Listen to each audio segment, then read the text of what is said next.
Welcome back, Skyward Squad. Are you ready to dive into a world where strength meets grace, and fitness merges with art? Welcome to the fascinating world of pole dancing.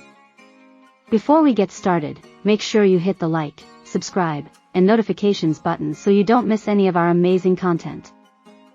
Originating in the mesmerizing world of circus arts, pole dancing has evolved into a respected form of exercise and dance, with some even considering it a form of contemporary performance art. A pole dance routine involves performing acrobatic moves on this vertical pole, requiring exceptional core strength and endurance. We often support our entire body weight with just one or two contact points, defying gravity with elegant spins, climbs, and inversions.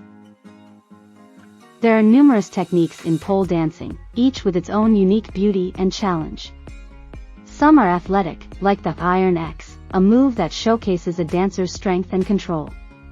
Others are more dance-oriented, focusing on fluidity and artistic expression. Pole dancing also fosters body positivity. It encourages individuals of all shapes, sizes, and fitness levels to embrace their bodies and express themselves freely. It's not just a fantastic workout, but also a platform for self-expression and empowerment. Stay tuned as we delve deeper into the captivating world of pole dancing in some upcoming videos. Don't forget to like, share, and subscribe to our channel for more. See you next time on another episode of Skyward Strength.